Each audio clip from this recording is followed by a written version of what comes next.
إن الحمد لله نحمده ونستعينه ونستغفره ونعوذ بالله من شرور أنفسنا ومن سيئات أعمالنا. من يهده الله فلا مضل له ومن يضلل فلا هادي له، وأشهد أن لا إله إلا الله وحده لا شريك له، وأشهد أن محمدا عبده ورسوله.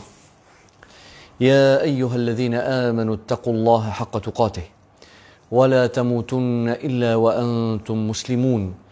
يا أيها الناس اتقوا ربكم الذي خلقكم من نفس واحدة وخلق منها زوجها وبث منهما رجالا كثيرا ونساء، واتقوا الله الذي تساءلون به والأرحام إن الله كان عليكم رقيبا. أما بعد، فإن أصدق الحديث كتاب الله، وأحسن الهدي هدي نبينا محمد صلى الله عليه وآله وسلم، وشر الأمور محدثاتها، وكل محدثة بدعة، وكل بدعة ضلالة، وكل ضلالة في النار. اللهم صل وسلم على حبيبنا محمد وعلى آله وصحبه أجمعين. Teman-teman yang dirahmati Allah, pencinta Al-Quran dan Sunnah yang dikasihi Allah, Assalamualaikum warahmatullahi. InsyaAllah hari ini dalam sesi pertemuan kita ada dua poin pertama. Dua perkara yang sangat penting kita akan sentuh.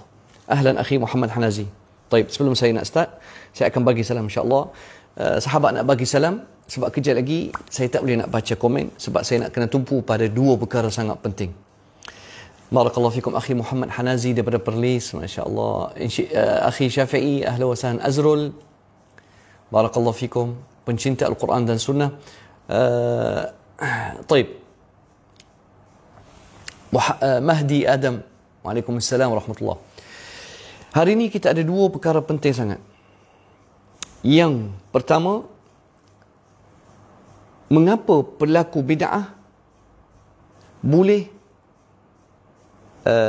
mengapa bid'ah boleh merosakkan akidah pelaku dia. Okey, yang pertama, mengapa pelaku bid'ah ataupun mengapa bid'ah boleh rosakkan akidah seorang Muslim. Tengok, kesan dia sangat bahaya. Baik. Yang kedua, adakah ini sangat penting bagi mereka yang selalu menjaja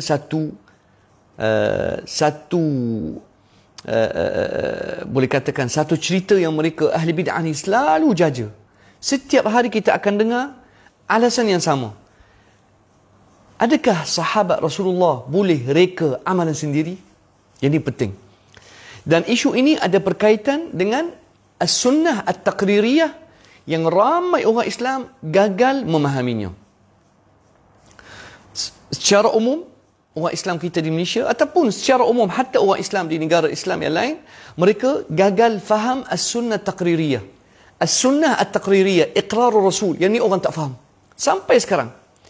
Apa maksudnya bila Rasulullah sallallahu alaihi wasallam melihat sahabat buat sesuatu amalan, kalau Rasulullah sallallahu alaihi wasallam senyap, itu panggil as-sunnah taqririyah. Jadi hari ini insya-Allah kita akan tumpu pada dua perkara. Saya akan tulis kat sini. Kesan bahaya bid'ah atas akidah. Okey, atas akidah pelaku bid'ah. Poin yang kedua insya-Allah kita akan tekan bab as-sunnah at-taqririyah. At-taqririyah. Yani persetujuan Rasulullah sallallahu alaihi wasallam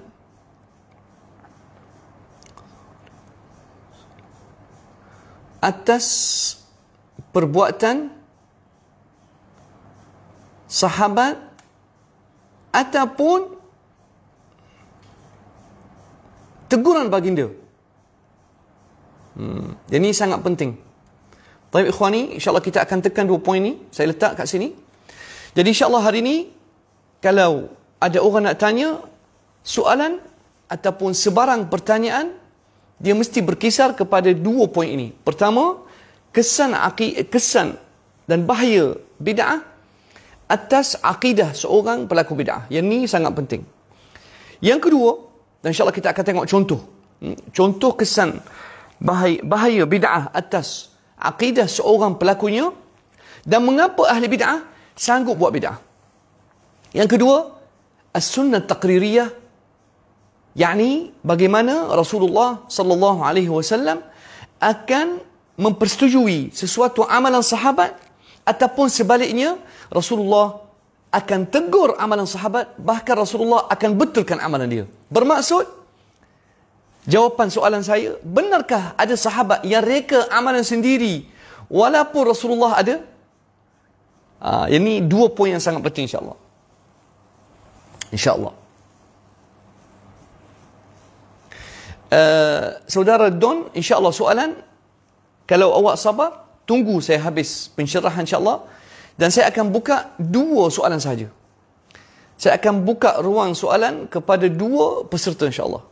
Kalau mereka nak mencari kebenaran, kena sabar. Tunggu sampai saya habis pencerahan dua poin ini. Dan saya tak akan jawab sebarang soalan sehingga saya selesaikan pencerahan saya insyaAllah. Mungkin dalam pencerahan saya akan terjawab soalan teman-teman. Tapi kalau hanya nak masuk untuk melabel orang, insyaAllah saya akan sabar. Tapi kalau hanya nak masuk untuk label orang dan buat kacau bilau, saya terpaksa blok. Itulah cara yang paling senang. Kalau orang cari kebenaran, insyaAllah. Barakallahu fikum akhi. Jazakallah khair. Orang yang nak cari ilmu akan sabar. Kalau orang hanya nak maki hamun saya maafkan insyaAllah, tak apa. Tapi hanya nak buat kacau, nak jadi budak hingusan, tak payah. Sebab awak rugi nanti. Tadi saya terpaksa blok dua orang tadi, pagi-pagi lagi. Saya nak, kalau nak cari ilmu ikhwani, dia perlukan sabar. Dan kebanyakan mereka ni, yang sokong bid'ah, ataupun rasa panas dengan bila kita bangkitkan isu bid'ah, kalaulah mereka boleh sabar seketika. Sebab mereka selalu kata, kena ikut guru. Dulu kamu anggap saya guru besar. Dulu kamu anggap Muhib ni ustaz ulama. Tapi bila saya menentang bid'ah, korang kata Muhib ni bawa fahaman sesat dan kepala sendiri. Dan tuduh Wahabi dan sebagainya. Kenapa dulu? Kenapa dulu kamu suka sangat kuliah saya? Saya tahu kenapa. Sebab dulu saya banyak qasidah. Sebab dulu saya ikut kehendak masyarakat. Tapi pendakwah yang sebenar, dia kena betulkan kesilapan ada dalam masyarakat. Tapi biasa, manusia ni, dia tak suka benda yang bertentangan dengan hawa nafsu. Taib, saya tak nak cerita panjang. Jom kita pergi kat poin pertama. Mengapa bid'ah ada kesan bahaya atas akidah seorang Muslim. Saya tutup komen dulu sementara insyaAllah. Simpan soalan, jangan tanya. Simpan soalan, fokus kepada kuliah. Jom kita tengok daripada kitab Al-Imam Abu Ishaq Al-Shatibi rahimahullah. Jom, bismillah. Sehingga sekarang saya tak pandai buat technician untuk alihkan gambar. Tapi insyaAllah mungkin saya kena belajar dengan orang yang pandai buat technician ataupun IT. Baik. Sekarang ni kita pergi kat kitab siapa? Kitabul I'tisam. Karangan Al-Imam Abi Ishaq Al-Shatibi rahimahullah yang meninggal tahun 790. Ulama Andalus yang ni juz pertama. Baik. Kita pergi kepada muka surat 66.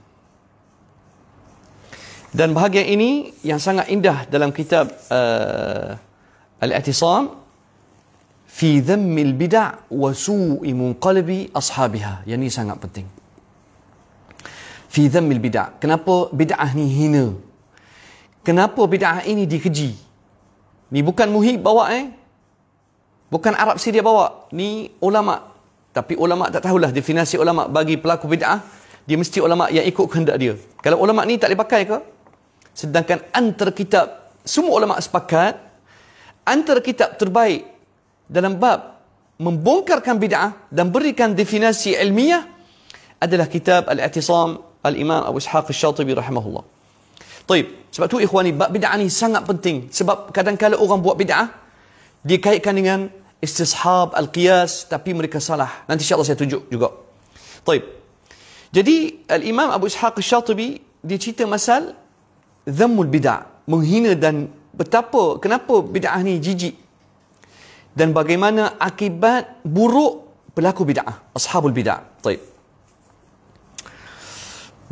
Taib. Kita tengok bahagian ketiga. Bahagian pertama dua ni kita dah sebut baru ni. Ini bahagian yang saya nak bagi tahu kenapa bid'ah ni bahaya, ikhwani. Taib. Jom kita baca. والثالث أن المبتدع معاند للشرع ومشاق له. Inilah paling bahaya. Al-mubtadi' pelaku bid'ah ni dia degil. Mu'anid. Degil untuk apa? Mu'anidun lisyara'. Dia degil menentang syariat Allah. Sebab dia kata, ya Allah Subhanahu Wa Taala dah kata benda ini, Rasulullah sallallahu alaihi wasallam tak buat. Contoh, Rasulullah, para sahabat ataupun syariat Allah, Quran dan Sunnah tak sebut pun pasal maulid, tapi kita buat. Maka dia jadi degil. Wa musyaqul lah. Musyaq yani minal musyaqah. Ai dia akan bawa pendapat yang pertentangan dengan kata Allah dan Rasul. Lianna syari' yani Allah dan Rasul. Syari' yani al-musyarri' yang menunjukkan syariat, yang memberikan syariat. Lianna syari' qad ayyana limatalibil 'abdi turuqan khassah. Kerana syari' yani Allah wa Rasul. Ikhwani, mungkin kita tak faham apa maksudnya syari'. Syari' al-musyarri'. Yani syariat datang daripada dia. Dua sumber utama. Halal dan haram datang daripada siapa? Okey, saya tanya soalan tapi soalan umum, jangan tanya soalan lain. Saya tanya semua sahabat, halal dan haram datang daripada mana? InsyaAllah ikhwani, boleh jawab soalan ni? Halal dan haram. Siapa yang menentukan perkara ini halal? Siapa yang menentukan perkara ini haram?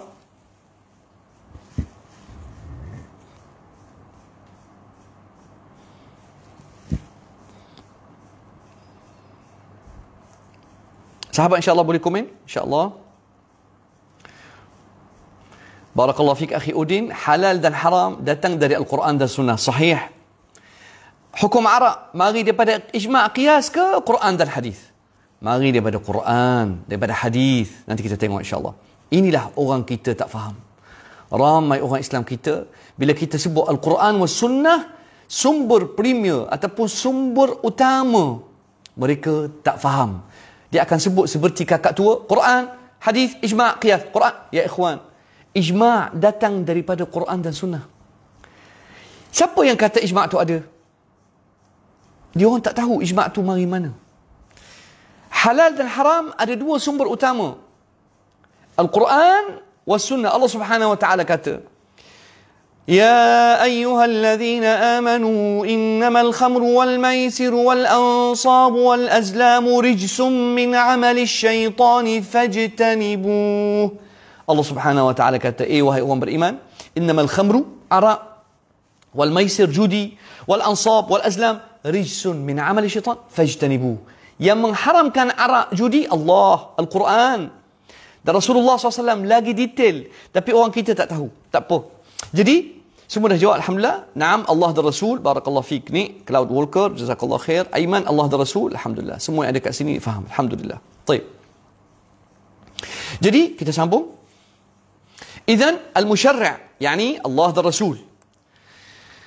Lianna syari'a qad ayyana limatalib al-'abdi turuqan khassah. Kerana yang memberikan syariat yani Allah dan Rasul telah menentukan seorang hamba jalan untuk menuju Allah. Allah Subhanahu Wa Taala dan Rasulullah dah tunjuk. Nak pergi syurga, Allah dah tunjuk. Nak pergi syurga, Rasulullah dah tunjuk. Nak elakkan neraka, Rasulullah pun dah suruh kita hindari jalan-jalan yang boleh menuju ke api neraka. Ala wujuhin khassah. Wa qasara al-khalqu aw wa qassara al-khalqu 'alayha bil amri wan nahy. Aw wa qasara al-khalqu 'alayha bil amri wan nahy. Yani Allah Subhanahu Wa Taala suruh kita buat gini, kita kata ya Allah. Allah Subhanahu Wa Taala dan Rasul kata jangan buat gitu. Baik. Allah kata wa ma ataakumur rasulu fakhudhuhu wa ma nahakum anhu fantahu. Siapa yang suruh kita jauhi zina? Allah. Siapa yang kata kat kita jangan minum arak? Allah, yani Al-Quran. Baik. Wal wa'd wal wa'id. Siapa yang bagi tahu kita jangan buat gini, berhati-hati. Kalau buat benda ini masuk api neraka, Allah dan Rasul. Wa akhbara anna al-khaira fiha. Siapa yang bagi tahu kita puasa dapat pahala? Allah dan Rasul. Siapa yang bagi tahu kita kalau bagi sedekah dapat pahala? Allah dan Rasul. Siapa yang bagi tahu kita kalau kita pergi haji kembali seperti anak baru lahir? Allah dan Rasul. Wa anna syarra fi ta'addiha. Segala kejahatan akan timbul bila kita dah mula melampaui batasan. Kita nak buat syariat baru, kita nak buat fahaman baru, kita nak buat akidah baru. Semua ni bid'ah yang melampau boleh menyesatkan orang. Baik. Lianna Allah ya'lam wa nahnu la na'lam. Kerana Allah yang tahu, kita tak tahu. Siapa yang tahu mana kebaikan dan keburukan? Allah dan Rasul. Adakah kita tahu jalan yang boleh menuju syurga? Kita tak tahu. Adakah kita tahu jalan yang boleh menyesatkan kita? Kita tak tahu. Siapa yang tahu? Allah dan Rasul. Wa annahu innama arsala ar-rasula rahmatan lil alamin.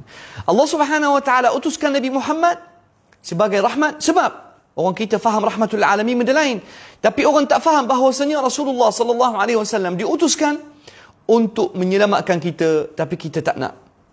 Sebab tu Rasulullah sallallahu alaihi wasallam qala inna mathali, ada satu hadis, inna mathali wa mathala ma ba'athani Allah bih kamathali rajulin awqada naran liyastadi'a biha faja'alat tilka alhawam والفراشات تقع فيها فهو يدفعهم عنها ويذبهم عنها وهم يقتحمون فيها وينازعوه يقتحموا فيها.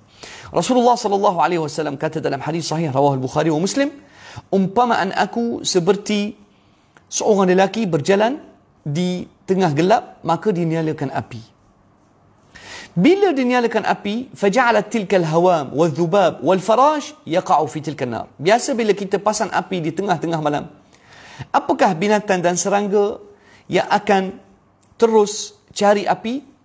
Serangga akan terus pergi ke api. Sedangkan api ni boleh membakar serangga, tapi serangga nak juga pergi ke api. Faja'ala dhalika rajul yadhubbuhum 'anil nar. Jadi orang lelaki ni takut serangga ni bila pergi ke api akan terbakar. Maka dia halau serangga ini supaya tidak membunuh diri. Tapi serangga ini tetap degil dan nak masuk mencari api sebab dia ingat itulah cahaya. Tapi dia sebenarnya bukan ikut cahaya, tapi dia menuju ke arah kemusnahan dia. Begitu juga Rasulullah sallallahu alaihi wasallam, dia selalu menjaga kita, melarang kita buat benda, kita kata tak ya Rasulullah, engkau buat gitu, tapi tak apalah, kita nak buat benda lain sebab engkau confirm masuk syurga. Itulah dikatakan rahmatul lil alamin. Kena patuhi perintah Rasulullah dan larangan Rasulullah satu demi satu. Kalau tidak, kalau kita, okey, saya nak tanya sahabat, kita boleh kenal semua, untuk soalan untuk semua insya-Allah. Adakah kita boleh tahu jalan menuju syurga tanpa tunjuk ajar Rasulullah sallallahu alaihi wasallam? Soalan untuk semua insya-Allah. Teman-teman, adakah kita boleh menjumpai jalan menuju syurga tanpa tunjuk ajar Rasulullah sallallahu alaihi wasallam? Waalaikumsalam akhi. Orang Brunei, waalaikumsalam. Sekali lagi soalan, adakah kita boleh menemui jalan yang menuju syurga tanpa Rasulullah sallallahu alaihi wasallam tunjuk ajar kepada kita?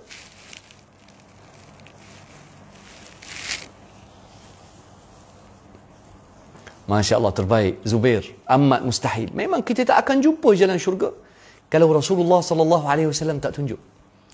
Alif, barakallahu fiik. Ni tak boleh terbaik akhi ni. Masya Allah. Ni semua orang faham, alhamdulillah. Udin kemah. Tak boleh kemah Udin. Orang Terengganu ni, Udin. Saya nak jumpa awak ni. Tanpa petunjuk Nabi, terbaik akhi Hanazi, kita tak akan jumpa jalan, ya Allah. Terbaik Cloud Walker. Naam, kita tak akan menemui jalan menuju syurga tanpa tunjuk ajar Rasulullah sallallahu alaihi wasallam. Tanpa panduan Rasulullah. Naam, barakallahu fiik akhi. Khalifah, terbaik. Sahabat, komen. Orang yang sayang sunnah ni minta tolong komen insya-Allah. Sebab saya nak kenal korang. Khalifah, naam, tidak. Kita tak akan tahu jalan menuju syurga tanpa ditunjuk ajar oleh Rasulullah sallallahu alaihi wasallam. Barakallahu fikum Khalifah. Taib, sambung. Setakat ni insya-Allah jelas Azhari. Waalaikumsalam warahmatullahi. Azhari masya-Allah orang hebat juga. Taib, sambung insya-Allah.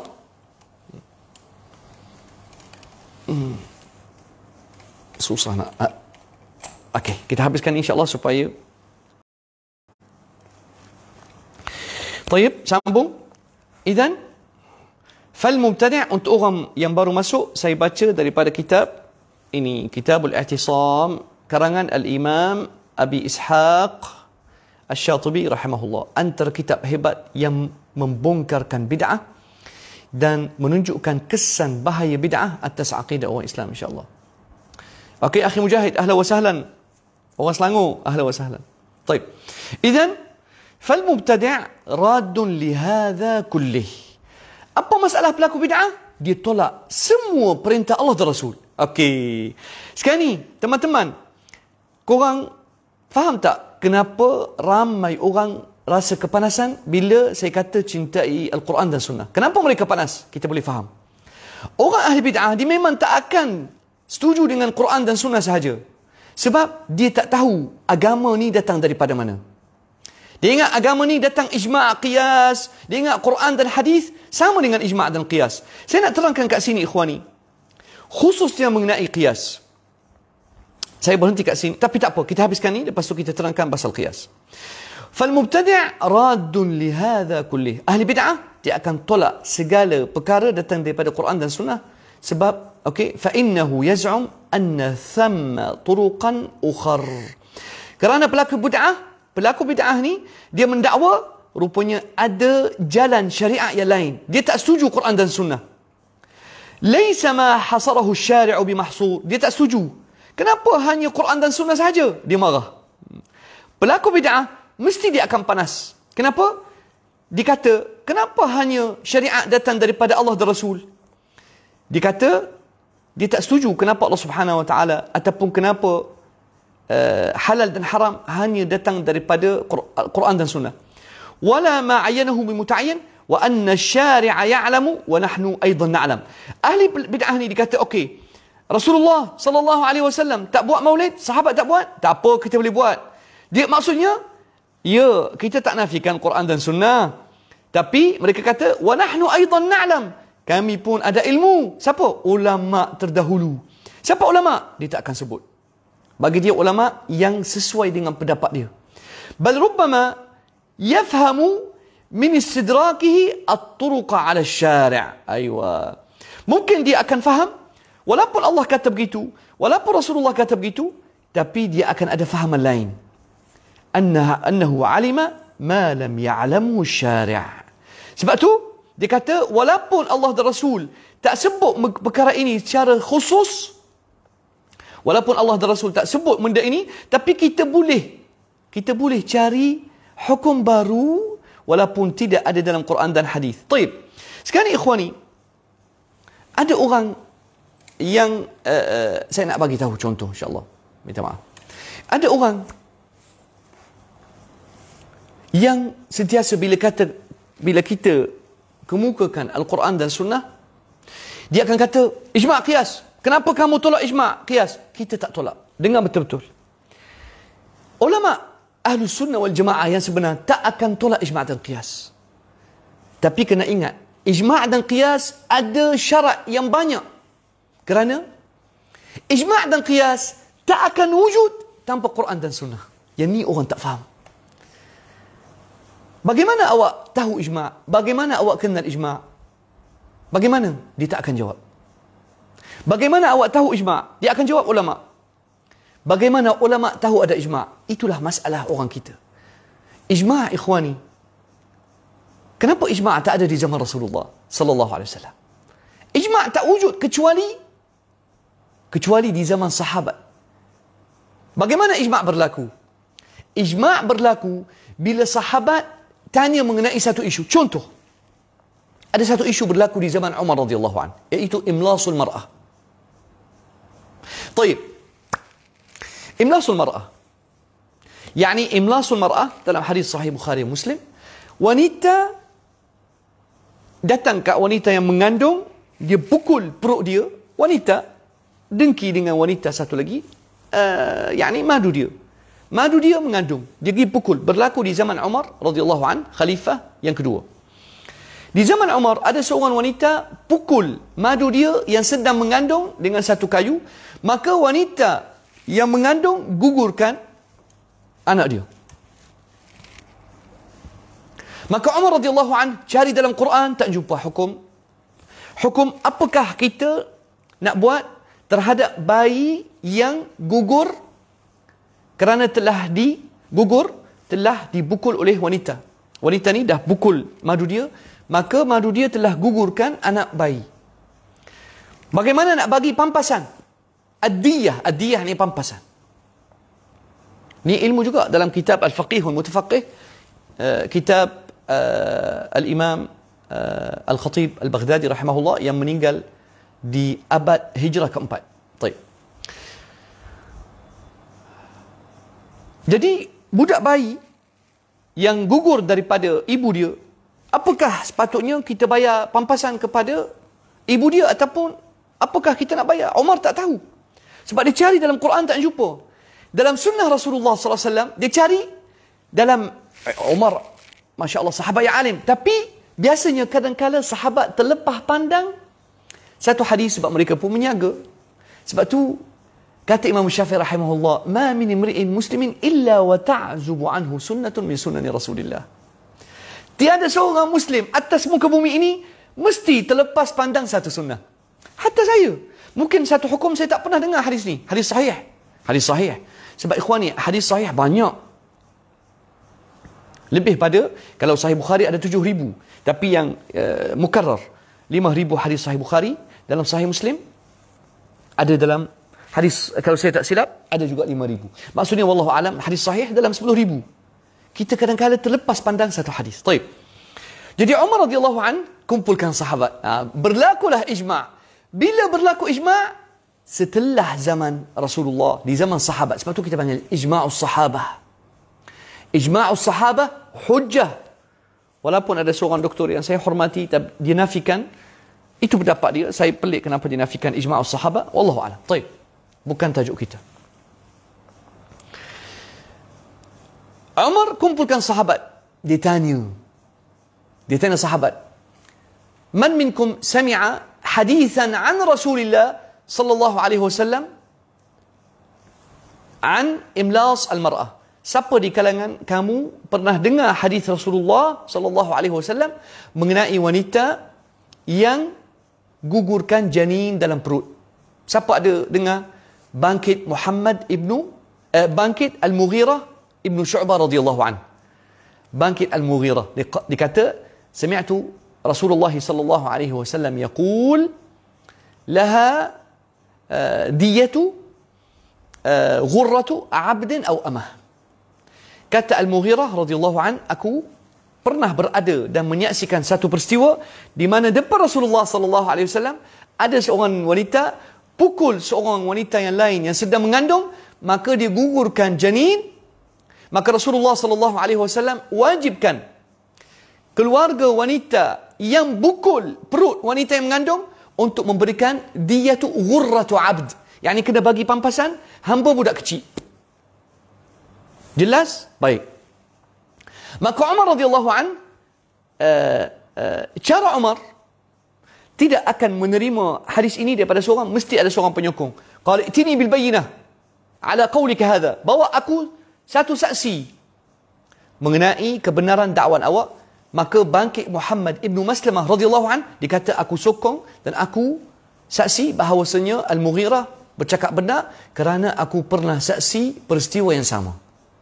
Bila datang dua sahabat, iaitu Al-Mughirah ibn Syu'bah dan Muhammad ibn Salamah, maka sahabat ijma' bahawasanya ijma' berlaku atas apa? Atas hadis Rasulullah sallallahu alaihi wasallam. Bermaksud, tengok betapa jahilnya masyarakat kita, tak pernah dengar pasal kisah ini. Maksudnya, sepakatan sahabat berlaku atas hadis peristiwa wanita imlasul mar'ah. Sekarang ini saya tak nak ulang pencerahan ni, tapi saya akan sebut perkataan imlas al-mar'ah. Cuba sebut imlas al-mar'ah. Yani wanita yang pukul wanita lain yang sedang mengandung, maka itu panggil peristiwa ataupun hukum ataupun perkataan spesifik untuk isu ini, imlas al-mar'ah. Wanita yang dipukul sedangkan dia mengandung, maka digugurkan janin, kita panggil imlasul mar'ah.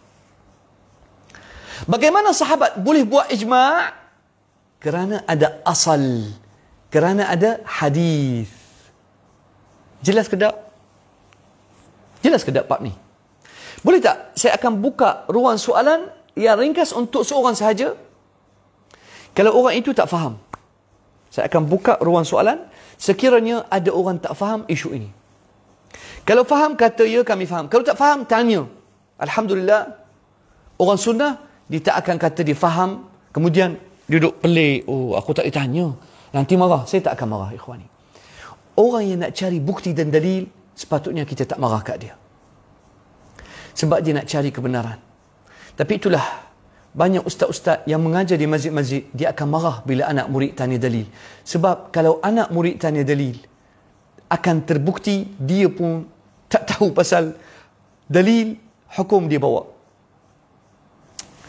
Bayangkan saya pernah dengar seorang ustaz yang dikata hukum dalam Islam wanita tidak digalakkan menghadiri salat raya di musalla. Bayangkan ada ustaz mengajar di Terengganu, sedangkan Rasulullah sallallahu alaihi wasallam suruh wajib keluarkan wanita, hatta wanita yang tak kahwin, untuk pergi hadirkan salat raya.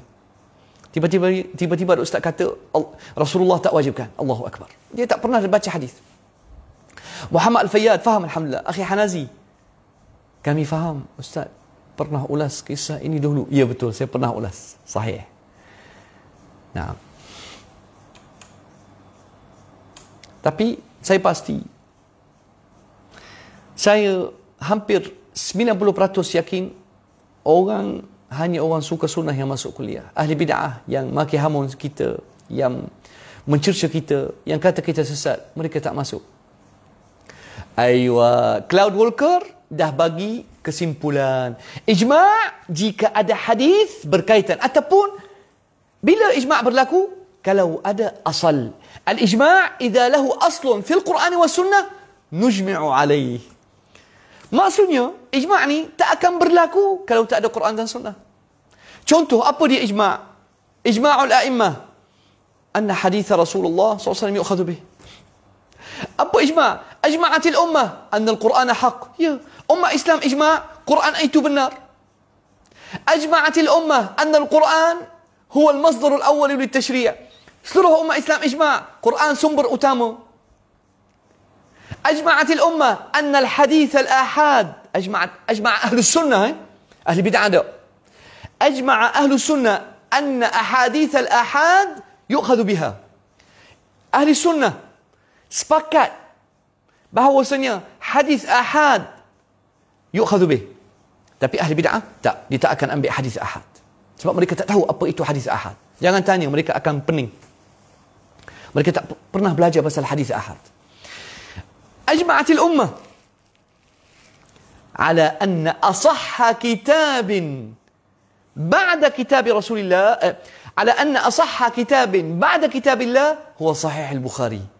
Umat Islam sepakat bahawasanya Sahih Al-Bukhari adalah kitab hadis yang terunggul, yang menghimpunkan hadis-hadis sahih Rasulullah SAW, dan menjadi lepas Quran sumber kedua bagi umat Islam Sahih Bukhari.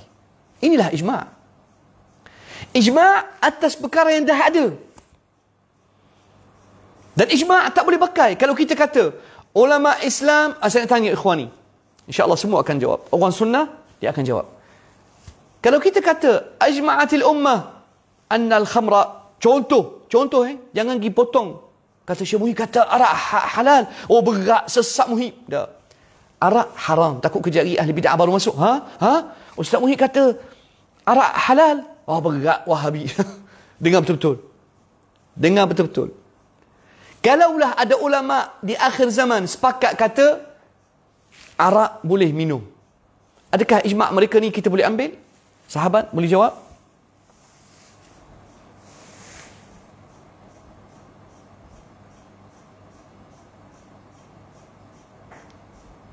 Barakallahu fik akhi Muhammad Hafiz. Comel ni. Muhammad Hafiz, saya akan baca insya-Allah. Sekejap saya baca, tapi mata ialah dah tua, rabun dah. Qiyas tidak berlaku pada perkara ibadat kan, sebab ibadat sudah ditetapkan kaifiat. Barakallahu fik. Naam, qiyas takkan. Ahsan, ni orang sunnah ni. Orang yang faham. Berbanding hukum-hukum baru seperti penggunaan dadah dibenarkan untuk menggunakan qiyas. Naam, qiyas tak akan dipakai dalam qiyas akhi, sangat limited. Nanti kita cerita pasal qiyas insya-Allah. Baik, kita baca insya-Allah jawapan sahabat. Ahsan, naam, Rose tak boleh. Ahsan, ni orang faham. Muhammad Fayyad tak boleh sebab Al-Quran dah terang. Sebab ada hadis, naam. Ikhwani, ijma', barakallahu fikum, semua faham, saya tahu. Alhamdulillah. Ijma', kalau ijma' ulama atas perkara yang Allah Subhanahu wa taala haramkan, ijma' ni ijma'un fasid. Kalau awak kata nak pakai ijma', sedangkan Allah Subhanahu wa taala telah haramkan sesuatu benda, tiba-tiba awak kata ulama ijma' kata Allah Subhanahu wa taala haramkan riba. Saya nak tanya semua, Allah Subhanahu wa taala haramkan riba ke tidak?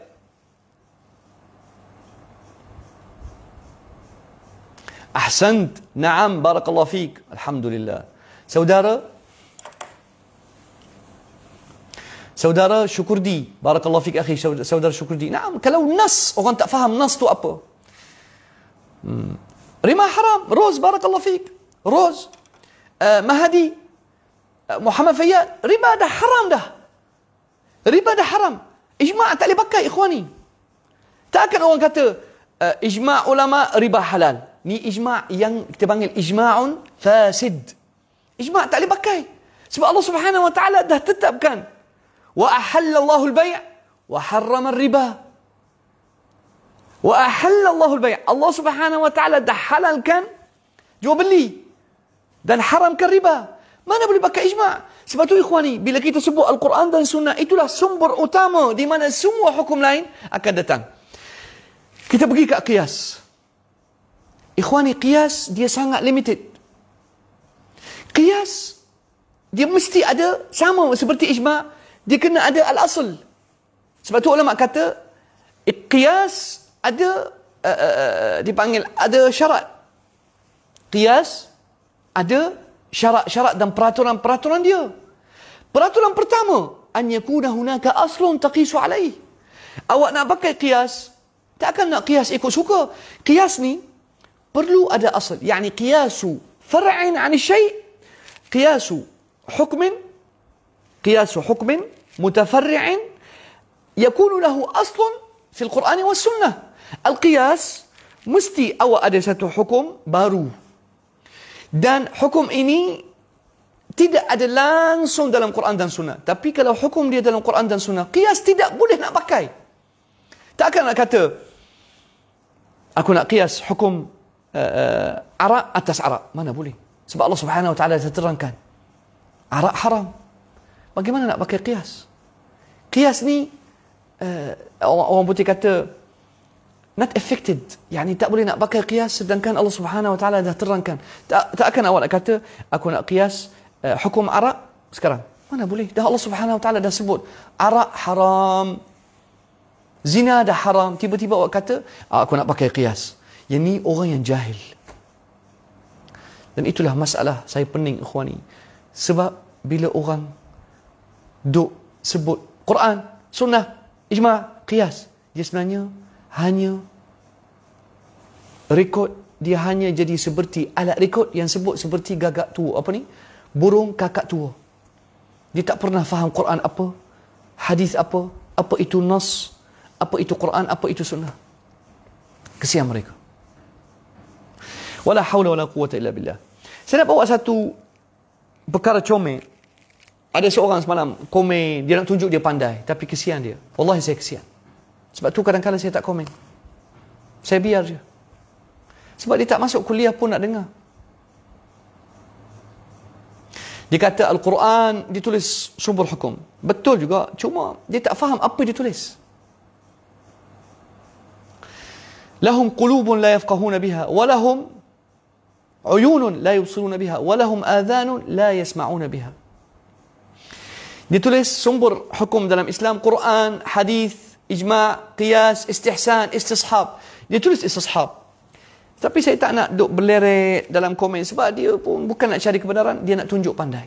Dia tak tahu apa itu istishab. Ikhwani, istishab, setiap perkara selain Al-Quran dan Sunnah perlu ada. Setiap usul fiqh dia datang daripada Quran dan Sunnah. Contoh al-istishab. Al-istishab apa dia? Dia pun tak tahu apa itu istishab. Al-istishab an tastashiba. Dia sama macam qiyas, tapi istishab ni an tastashiba far'an min al-ahkam an aslin mawjudin fil Quran was Sunnah. Istishab, awak bawa satu hukum far'i, awak akan turuti dia di mana ada asal dia, sama ada dalam Quran ataupun Sunnah. Contoh, hadis Bukhari dan Muslim. Abu Hurairah radhiyallahu an pakai istishab. Abu Hurairah pakai istishab. Sebab Rasulullah sallallahu alaihi wasallam dia kata, naha Rasulullah sallallahu alaihi wasallam, naha Rasulullah sallallahu alaihi wasallam an, saya cari hadis. Baik. Naha Rasulullah sallallahu alaihi wasallam anil ad-dubba wa al-muzaffat. Rasulullah sallallahu alaihi wasallam larang dua jenis minuman yang dibuat dalam bekas khas. Apa dia, Ustaz? Mungkin teman-teman tak pernah dengar. Naha Rasulullah sallallahu alaihi wasallam anil muzaffati wad dubba. Siapa saja nak tanya? Siapa kenal apa itu minuman ad-dubba wal muzaffat?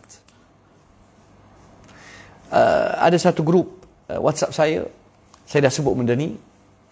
Kalau mereka nak bocorkan jawapan, tak apa, tak masalah. Apa dia al-muzaffat wa dubba?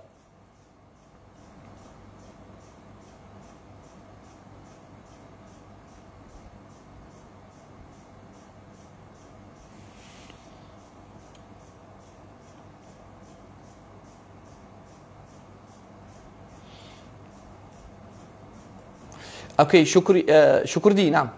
Ustaz, contoh lain tentang perlu ijma' ialah macam jelatin babi. Benda baru ni, Ustaz. Kalau pendapat seorang tak kuat, kena ijma' kau, Ustaz. Wallahu alam. Taib, saya nak tanya awak, Syukurdi. Kita dah tahu khinzir haram. Semua benda berkaitan khinzir haram. Daging dia, kulit dia, lemak dia, semua, bulu dia semua haram. Tiba-tiba ada ulama kata hanya daging khinzir haram. Ataupun katakanlah ada sepakat ulama ijma' kononnya boleh. Ijma' ulama kami, contoh, ada orang kata ijma' ulama kami membenarkan pakai bulu khinzir. Saya nak tanya awak secara peribadi, awak sebagai orang Islam yang faham Quran dan Sunnah, awak setuju tak dengan ijma' ulama ini? Ini antara kita berdua. Kita dah tahu semua benda berkaitan khinzir haram. Bulu dia, kulit dia, daging dia, lemak dia, semua benda haram dalam khinzir. Sebab Allah Subhanahu wa taala dah sebut, hurrimat alaikumul maitatu, hurrimat alaikumul maitatu wad-damu wa lahmul khinziri wa ma uhilla bihi li ghairillah. Allah Subhanahu wa taala dzakara lahmal khinzir wa qasada kullahu. Semua. Nah. Khinzir semua benda haram.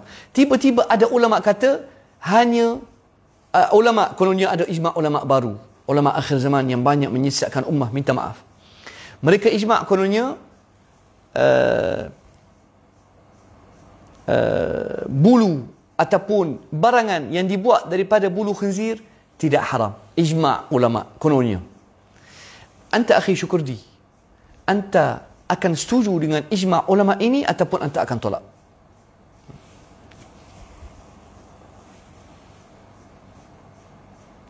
Akhi Adam, soalan cepu emas ni. Saya nak pergi buat apa? Takut mereka tak terima saya. Awak faham sendiri. Saya teringin sangat nak pergi. Tapi saya tak nak dipandang serong. Sebab awak tahu macam mana. Walaupun saya hormat, saya sayang mereka dan rindu mereka yang di sana. Akhi Adam, saya rindu sangat nak pergi. Wallahi rindu setiap tempat di negeri yang saya sayang ni. Takut orang sensitif nanti. Tapi saya malulah. Bukan malu, rasa takut orang ni pandang serong. Siapalah saya. Baik. Barakallahu fikum, Kak Ketua. Pandai jawapan awak. Benda yang haram, tetap haram. Terpulang, orang Islam kita, kadang-kadang dia kata, ulama ijma' dia ambil guna sebagai hujah. Tapi masalah dia antara awak dengan Allah nanti. Kadang-kadang, Ros, kalau khinzir, akhir Ros. Ya Allah, dah tua sahabat, aku dah tua. Ros kata, kalau khinzir yang diambil bahagiannya telah berubah sifatnya, dianya dan itu sahaja pilihannya, adakah masih haram? Wallahu a'lam, saya tak jawab. Ros nak pendapat saya? Ros, kalau saya tahu pendapat saya, kalau ada sebarang, dengar, kalau ada sebarang produk yang kalau ada sebarang produk yang datang daripada sumber haram, saya akan elakkan. Sebab ingat hadis Rasulullah SAW, ingat hadis ni, qala alaihi wasallam, al-halalu bayyinun wal haramu bayyin. Halal itu jelas dan haram itu terang dan jelas. Wa bainahuma umurun mushtabihat. Di antara halal dan haram ada benda yang samar-samar ataupun meragui. Jadi saya ikut Rasulullah SAW. Rasulullah kata, faman ijtanaba al-mushtabahat faqad istabra'a li dinihi wa 'ardihi. Bila kita jauhkan perkara yang ada keraguan, lebih baik. Jadi bagi saya tak akan ambil sebarang. Kalau saya pasti dan saya telah diberitahu oleh orang yang arif dalam bidang makanan, ustaz berhati-hati, makanan ini dibuat daripada khinzir, walaupun DNA dia berubah, saya tak akan makan. Wallahu a'lam. Barakallahu fikum. Tinggalkan barangan yang meragukan. Naam, terbaik. Okey, akhi, saudara Syukurdi. Ya ustaz, yang kita tahu semua yang berkaitan khinzir adalah haram. Saya tak nak sebut perkataan BABI tu. Baik, sebab tengok, saya boleh merasai bahasa Melayu sampai tahap bagi saya perkataan khinzir lebih ringan daripada perkataan ni. Sebab saya menjiwai bahasa Melayu dan bagi saya perkataan ni sangat keras. Tak tahu kenapa, saya tak boleh sebut. Baik. Okey, adalah haram secara qat'i. Nah, kalau Quran sebut daging haram, apatah yang berkaitan dengannya ustaz? Naam. Anda cuba bahas, tengok bagaimana ulama salaf rahimahullah membahaskan bila Allah Subhanahu wa taala sebut dzakara al-lahm, yani Allah Subhanahu wa taala sebut mengenai daging babi, tapi Allah Subhanahu wa taala asy-syari' wa 'amma wa ja', yani huwa lafdhun makhsus lakin mafhumuhu 'am. Perkataan khusus daging khinzir tapi meliputi semua benda berkaitan khinzir. Wallahu a'lam. Betulkan saya kalau saya salah. Barakallahu fikum akhi Kaktur. Okey, akhi Udin. Udin nak cakap. Naam. Fadal akhi Udin. Maaf ustaz, ijma' ulama negara A mengharamkan vaksin. Okey, you sensitif ni. Uji kaji COVID berdasarkan hadis yang menyentuh mengenai seorang pemuda yang nak guna arak sebagai ikhtiar mencegah. Naam.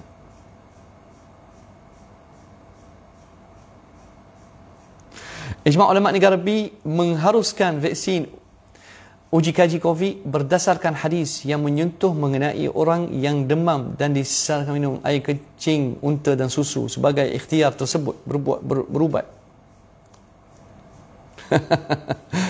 Baik, nak tanya saya memilih bahawasanya lebih baik Rasulullah sallallahu alaihi wasallam naha 'anid dawa'il khabith.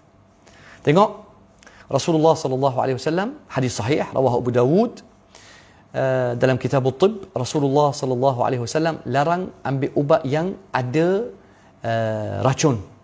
Ada nahi. Jadi saya ikut saranan Rasulullah, larangan Rasulullah jelas. Jadi saya tak akan ambil ubat yang ada perkara yang khabith ataupun perkara yang kotor yang boleh menjejaskan tubuh saya. Dan saya ambil amalan sahabat, iaitu kalau kamu dengar sahabat Urwah ibn Zubair radhiyallahu an yang dijangkiti penyakit gargarina, teman-teman pernah dengar? kisah ni dijangkiti gargarina di kaki, maka yani dibenarkan boleh tabib seorang pengamal berubatan bila mereka nak potong kaki Urwah radhiyallahu an, Urwah ibn Zubair, bila para doktor putuskan bahawasanya wajib potong kaki dia sebab dah makin merebak penyakit itu, maka mereka sarankan dia minum arak supaya dia tak rasa kesakitan bila mereka potong kaki dia dengan gergaji. Tapi dia memilih untuk semayang dan tidak minum arak. Walaupun dalam syarak boleh. Sebenarnya, mengambil dadah dalam kuantiti sedikit untuk mengelakkan kesakitan diharuskan dalam syariat. Ada ulama kata boleh. Tapi kenapa Urwah ibn Zubair radhiyallahu an tak ambil? Sebab dia tak nak gunakan perkara yang haram dalam berubatan. Wallahu a'lam. Baik. Sekarang ni ikhwani, saya nak pergi kepada bahagian kedua. Boleh insya-Allah benarkan saya pergi ke bahagian kedua? Bahagian ini sangat penting. Bahawasanya adakah sahabat Rasulullah sallallahu alaihi wasallam reka amalan sendiri? Ini sangat penting sebab ramai pelaku bid'ah. Mereka akan mendakwa kononnya Bilal boleh buat salat sendiri sehingga boleh masuk syurga. Dan inilah dakwaan yang paling bahaya yang dijaja oleh ahli bid'ah. Kononnya Bilal, biasa kita dengar kan sahabat, kononnya Bilal, Rasulullah sallallahu alaihi wasallam dengar bunyi tapak kaki Bilal di syurga. Rasulullah kata, ya Bilal, apakah amalan engkau? Dia kata, Rasulullah, setiap kali aku ambil wudu, aku sembahyang 2 rakaat. Ikhwani, inilah syubhah. Hadis ini sahih. Ya, Bilal memang itulah amalan dia. Adakah Bilal reka amalan dia sendiri? Adakah Bilal tiba-tiba dia boleh jumpa amalan sembahyang 2 rakaat lepas ambil wudu, sedangkan Rasulullah tak tunjuk kat dia? Bagaimana kita nak jawab syubhah ini? Jawapan dia senang. Sahabat tidak akan amalan sahabat tidak akan menjadi syariat, amalan sahabat tidak akan menjadi sunnah selagi tidak dapat endorsement ataupun persetujuan daripada Rasulullah. Inilah as-sunnah taqririyah. As-sunnah taqririyah yang gagal ramai umat Islam gagal memahaminya. InsyaAllah saya akan buat kuliah khas dalam Facebook saya satu lagi mengenai apa itu as-sunnah taqririyah. Yakni bila sahabat buat sesuatu amalan depan Rasulullah dan Rasulullah sallallahu alaihi wasallam menyaksikan ataupun dengar ataupun dicerita kemudian, inilah ikhwani kita panggil as-sunnah taqririyah, persetujuan Rasulullah sallallahu alaihi wasallam atas sebarang amalan yang dilakukan oleh sahabat. Jelas insya-Allah? Baik. Saya akan bawa beberapa peristiwa. Yang pertama, peristiwa hadis Anas radhiyallahu an, rawahu Imam Muslim wa Abu Dawud wa Tirmizi. Hadis Anas, قال دخل رجل مسجد رسول الله صلى الله عليه وسلم ونحن نصلي مع رسول الله وقد حفزه النفس. Ada seorang lelaki masuk masjid Rasulullah sallallahu alaihi wasallam ketika baginda imamkan salat. Dan lelaki ini masuk dalam keadaan hafazahu nafas, laju nak kejar salat dengan Rasulullah. Hafazahu nafas yakni termegah-megah. Minta maaf, sahabat boleh betulkan saya. Hafazahu nafas yakni tolong saya ikhwani, hafazahu nafas nafas dia apa, termengah-mengah. Orang nyawa cepat ni, dia gini, masuk lari berlari masuk masjid dalam keadaan itu panggil hafazahun nafas, termengah. Bekas minuman aywan Syafi'i, barakallahu fi. Okey, minta maaf sahabat, Syafi'i dah tegur saya, barakallahu fi. Ya, termengah. Kejap, saya ada satu isu tak habis. La haula wala quwwata illa billah. Minta maaf. Isu, nah, barakallahu fikum sahabat, termengah-mengah. Tercunggap, okey. Tercunggap. Nah, ikhwani, tadi Al-Hantam wal Naqir. Okey. Al-Hantam wal Naqir wal Muzaffat wad-dubba. Pernah dengar tak? Bekas minuman. Barakallahu fiik Syafi'i. Bila saya nak jumpa awak orang Penang ni? Bila nak jumpa orang Penang, rindu sangat. Al-hantam wal-naqir wal-muzaffat wad-dubba. Ni antara 4 jenis minuman di zaman jahiliyah. Rasulullah sallallahu alaihi wasallam peringkat awal telah mengharamkan 2 jenis minuman, iaitu ad-dubba wal muzaffat. Apa benda tu Ustaz ad-dubba? Ad-dubba adalah labu. Tapi zaman Arab jahiliyah mereka akan buat minuman arak dalam bekas labu. Mereka akan ambil sebarang benda, beras ke kurma, mereka akan letak dalam air dan mereka akan letak dalam bekas labu dan mereka akan peram air beras ke air kurma sehingga menjadi arak tapi dalam bekas labu. Maka Rasulullah sallallahu alaihi wasallam bila utuskan Abu Musa al-Asy'ari radhiyallahu an dan utuskan bersama Mu'adz ibn Jabal, Mu'adz tanya Rasulullah sallallahu alaihi wasallam, ya Rasulullah, dikata di Yaman mereka minum beberapa minuman. Innahum ya Rasulullah yashrabuna ad-dubba'a wa yashrabuna ad-dubba' wal muzaffat. Al-muzaffat, orang Arab jahiliyah akan buat minuman arak di dalam bekas yang telah disapu ataupun dicalik, betul? Dicalik dengan tar. Ya. Mereka akan calik dengan tar. Dan mereka akan letakkan air dan kurma supaya diperam. Kemudian air ini akan ditinggalkan sampai jadi memabukkan. Sebab tu dipanggil ad-dubba, minuman arak yang dibuat dalam labu, dan minuman arak yang dibuat dalam bekas yang telah disapu ataupun calik ataupun dicat dengan tar. Cat luar, bukan dalam. Luar dicat dengan tar supaya dia cepat panas dan cepat peram dan jadi arak. Maka bila Mu'adz dan Abu Musa al-Asy'ari tanya Rasulullah sallallahu alaihi wasallam, Rasulullah haramkan. Abu Hurairah radhiyallahu an قال استصحب, kata Abu Hurairah, wa ana astashibu ma'ahum al-muhantam wan naqir.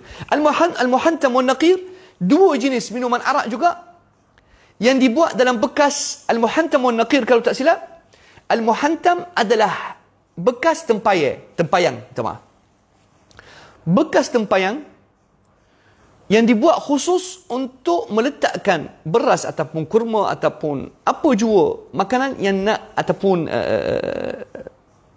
apa jua makanan untuk diperam dan jadikan arak untuk mabuk, mereka akan letak dalam tempayan, dipanggil al-muhantam. An-naqir adalah batang kayu pokok kurma. Mereka akan ambil batang kayu dia, mereka akan potong, kemudian mereka akan ukir ataupun buat lubang di dalam batang kayu pokok kurma, kemudian mereka akan letak kurma dan cuah air dan tutup supaya diperam menjadi arak. Maka Abu Hurairah radhiyallahu an istashaba, dengar, Abu Hurairah istashaba al-muhantam wan naqir, istashaba al-muhantam wan naqir ma'a al-muzaffat wad-dubba. Maksudnya Abu Hurairah radhiyallahu an istashab, maksudnya hukum sedap, kerana an-naqir wal muhantam, 2 jenis air arak ini tidak ada hukum khusus bagi Abu Hurairah. Tapi sebenarnya Rasulullah sallallahu alaihi wasallam dah sebut bahawasanya minuman arak jenis al-muhantam wan naqir diharamkan. Tapi Abu Hurairah radhiyallahu an mungkin tak dengar hadis ini, maka dia sertakan hukum al-muhantam wan naqir, istashabahu, sertakan hukum minuman arak dalam bekas an-naqir wal muhantam kerana illah yang sama dengan al-muzaffat wad dubba. Saya nak tanya, adakah Abu Hurairah boleh memberikan hukum haram bagi minuman al-muhantam wan naqir tanpa ada usul ataupun hukum asas yang mengenai hukuman haram al-muzaffat wad dubba? Pastinya tidak. Sebab mesti dalam qiyas, ikhwani, mesti ada hukum asal.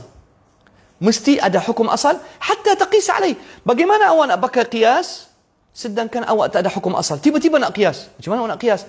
Mesti awak nak bagi hukum sesuatu far'i, mesti kena ada asal dia. Barulah pakai qiyas. Kalau hukum ini dah diterangkan dalam Quran dan Sunnah, maka tak perlu nak pakai qiyas. Qiyas tak boleh nak pakai. Sebab hukum dia sedia ada dalam Quran dan hadis Rasulullah SAW. Jelas ya Allah, bekas minuman? Ayuh, Syafi'i, barakallahu fiik. Proses ini dipanggil penapian. Oh, penapaian. Bukan peram, Cuka kurma guna proses penapaian juga ke? Naam. Cuka dengan arak dia beza sikit, masa sikit je. Tapi saya tak mahir sangat mengenai beza cuka. Wallahu alam, cuka ni sebelum jadi arak dia akan panggil cuka. Naam. Kalau dah mula berbuih dan bau dia busuk ataupun dah berbuih, dia akan jadi arak. Sebab tu kena berhati-hati bab cuka ni juga. Kadang-kadang cuka boleh jadi arak tanpa kita sedar. Tapi insya-Allah orang Islam kita tak adalah. Saya tak pernah. Kalau orang bukan Islam, orang kafir, kita akan tengok dia hatta cuka pun dia minum. Waliyadzubillah. Tercunggup, masya-Allah. Barakallahu fiik. Tercunggup tu apa? Pasal tadi sahabat tu. Tercunggap, termengah-mengah, termengah. Taib, insya-Allah. Barakallahu fiik akhi Hanif, masya-Allah. Taib, kita ambil dua contoh insya-Allah bagaimana sahabat tidak akan buat sebarang amalan tanpa dipersetujui ataupun direstui oleh Rasulullah sallallahu alaihi wasallam. Kemudian insya-Allah kita buka ruang soalan khas untuk mereka yang tak puas hati dengan Quran dan hadis. Taib. Hadis tadi, hadis Anas, bila datang sahabat tadi dalam keadaan termengah-mengah, terguncap, termengah-mengah. Ja'a musri'an wa qad hafazahu an-nafas, fa dakhala as-salat, dia masuk dalam salat terus Allahu akbar. Allahu akbar kabira. Dia kata apa? Hamdan katsiran tayyiban mubarakan lillah. Dia doa. Dia reka doa sendiri. Maka Rasulullah sallallahu alaihi wasallam dengar. Rasulullah dengar bacaan doa istiftah yang diamalkan oleh sahabat. Alhamdulillahi hamdan kathiran tayyiban mubarakan fi. Dia kata gitu. Lalu Rasulullah sallallahu alaihi wasallam, baginda lepas habis salat, baginda pusing kat sahabat, qal, man minkum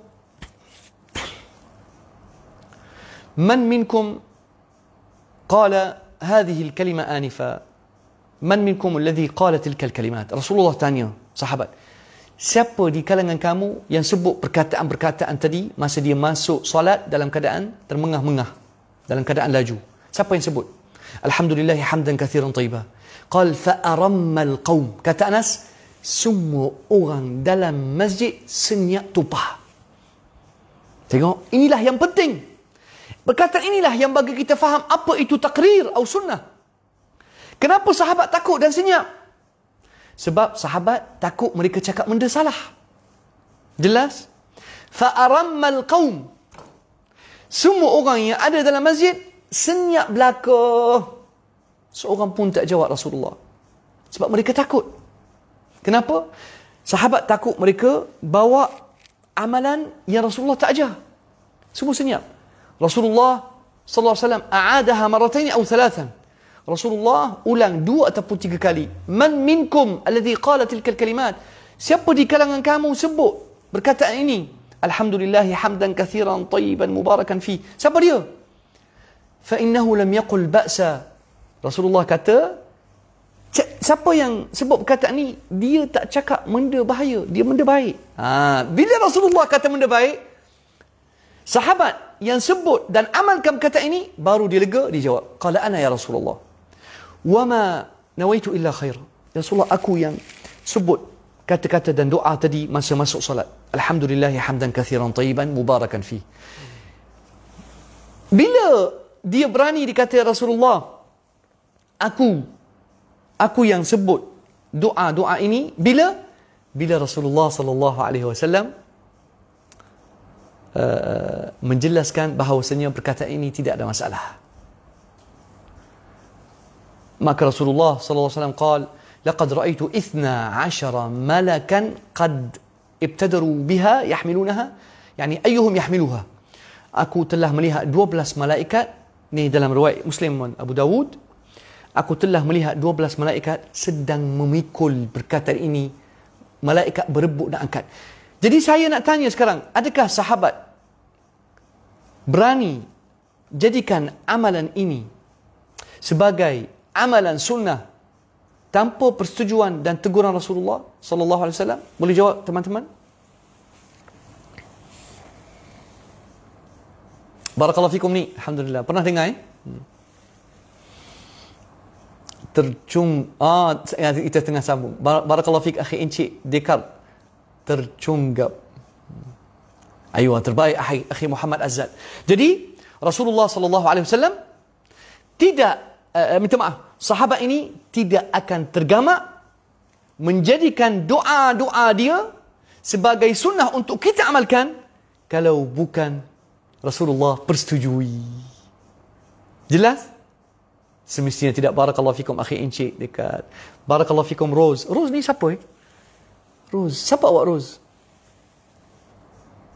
Masya Allah Rose. Alhamdulillah. Okey. Rasanya kalau tak silap. Sebab hari tu tengok awak marah kat saya. Rose, maafkan saya kalau mungkin dulu awak tak faham sunnah ke awak baru faham sunnah. Masya Allah.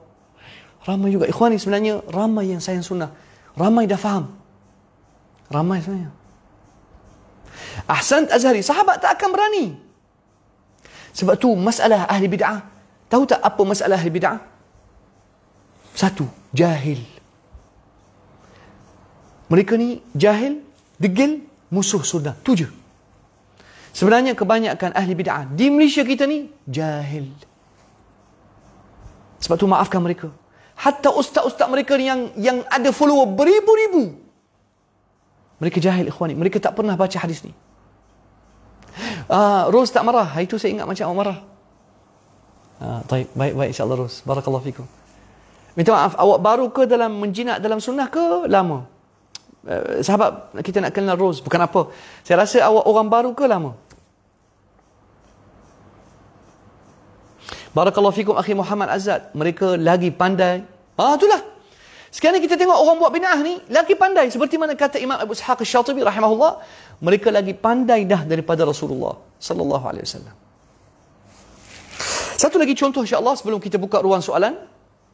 Nanti kita borak dengan Rose insya-Allah. Baik, satu lagi contoh yang ni sangat jelas bagaimana sahabat kalau dia buat doa yang salah Rasulullah tegur. Baik, hadis ini rawahu Imam Muslim tapi saya tak jumpa dalam Sahih Bukhari. Imam Muslim riwayat hadis ini. Dakhala Rasulullah sallallahu alaihi wasallam atau dhahaba Rasulullah sallallahu alaihi wasallam ila rajulin min al-muslimin qad marida fadhahaba ya'uduh. Rasulullah sallallahu alaihi wasallam pergi melawat seorang orang Islam yang sakit. Qala perawi hadis ini qala fawajadahu qad يعني قد فرغ. لا, maafkan saya sahabat kejap. Saya nak ambil hadis ni, saya nak baca.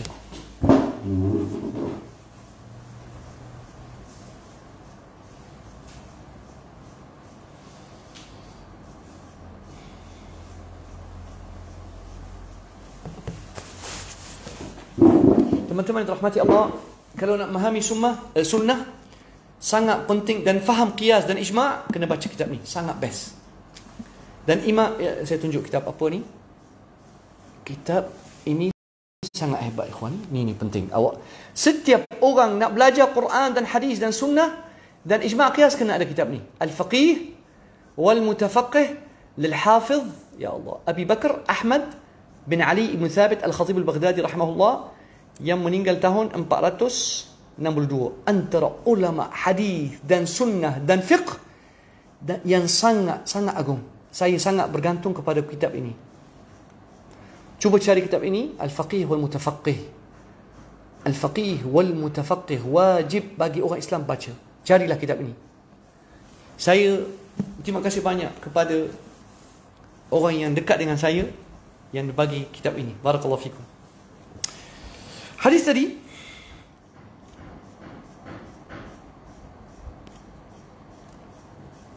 dalam Sahih Muslim, dalam kitab Al-Zikr wa Du'a wa Taubah, Imam Muslim rahimahullah meletakkan dalam bahagian hadis ni nombor 2688. Hadis Anas anna Rasulullah sallallahu alaihi wasallam anna Rasulullah sallallahu alaihi wasallam 'ada rajulan minal muslimin qad khafat. Rasulullah sallallahu alaihi wasallam pergi ziarah seorang orang Islam qad khafat. Khafat yakni dhaaf. Ada seorang orang Islam, Rasulullah pergi ziarah dia, orang itu dah sakit, demam teruk. Qad khafat yakni kurus, kering, seperti anak ayam, kecil jadi. Dulu dia gemuk, sihat. Dia sakit teruk. Kenapa Rasulullah nak pergi ziarah dia? Tengok ni. Bahaya bila kita reka doa sendiri. Naam. Saya tak minta maaf kalau saya kata salah kalau kita reka doa yang tidak diajar oleh Rasulullah. Baru saya faham. Rupanya hatta bab doa kena ikut Rasulullah. Fasara mithla al-farkh. Kata Anas, orang Islam ini sakit demam sehingga jadi seperti al-farkh. Jadi macam anak ayam. Kecil, kuruh, kering. Orang Kelantan panggil dah seruh ni kecil dah jadi. Faqala lahu Rasulullah sallallahu alaihi wasallam, "Hal kunta tad'u bi syai' aw tas'alahu iyyah?" Kata Rasulullah sallallahu alaihi wasallam kat dia, "Adakah engkau pernah?" Rasulullah kata, "Apakah doa yang engkau pakai? Bagaimana cara awak minta dengan Allah?" Itulah masalah. Tengok Rasulullah dah tahu. Sebab ni Nabi tahu. Qala na'am kuntu aqul, tengok doa salah dia. Rasulullah akan tegur, tengok. Kuntu aqul Allahumma ma kunta mu'aqibi bihi fil akhirah fa'ajilhu li fid dunya. Rupanya sahabat ini buat doa sendiri, tu yang bahaya. Rasulullah tanya, apakah cara ataupun apakah doa yang engkau doa kepada Allah sehingga awak jadi sakit macam ni? Kata ya Rasulullah, kuntu aqul, dulu aku kata, Allahumma ma kunta mu'aqibi bihi fil akhirah fa'ajilhu li fid dunya.